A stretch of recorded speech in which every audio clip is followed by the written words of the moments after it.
Kamusta, Ronnie?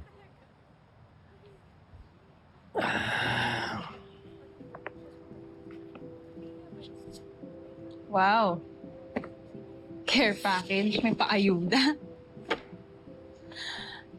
You know what? I'm still thankful that there's still someone who gives a damn sa impyernong nararanasan ko dito. May schedule na raw yung hearing ng kaso mo, ha?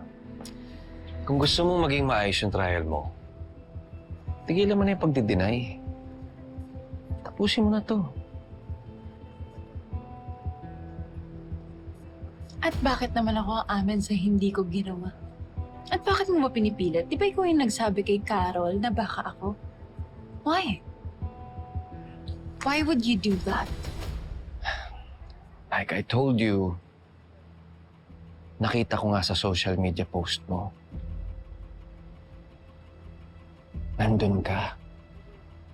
Why do you even care? Ikaw naman, Dennis. Akala mo wala tayong pinagsamahan. Yan nga rin yung tanong ko sa'yo eh. Para naman tayong walang pinagsamahan. Itinuring kang kaibigan ni Wilfred at Joy. Tapos ginawa mo pa rin lahat. She deserved better. Much better. Ano ba, Dennis? Pineda! Inosente nga ako. Why are you pinning this on me? What's in it for you? Tell me. Ikaw na yan.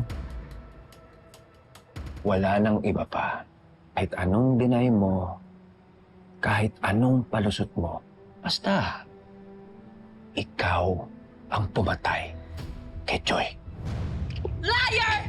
Pineda! You think you know everything? Tawan mo ako. You think you know everything, but you don't, Dennis. Hindi ako ang killer ni Joy. Hindi ako! Pakailam dito. Tawan mo ako, aalis ako.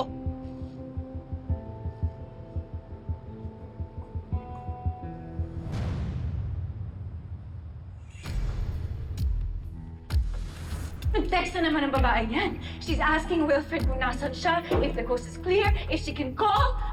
Ano? Magkita na naman siya sa asawa ko? Ha?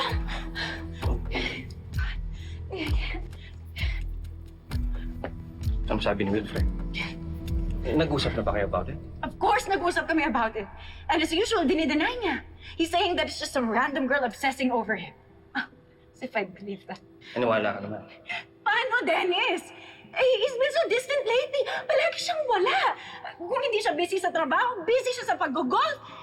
Tapos malalaman ko na may nagtatext sa kanya. What am I supposed to believe? Tell me. I don't know anymore. I'm so confused. Tama na. Thank you. Thank you for coming on such a short notice. Thank you for listening to me. Sa ikaw, Joy. Tagal mo ng kaibigan si Wilfred, di ba? Nagagawa ba niya akong loko eh? Honestly, hindi ko alam. Pero isa lang alam ko, Joy. Kung ako lang sana yung pinili mo, hindi ka masasaktan ng ganito. Dahil kahit kailan hindi kita lulukoy. What? Hindi pa ba obvious? Ha? Matagal na kitang gusto.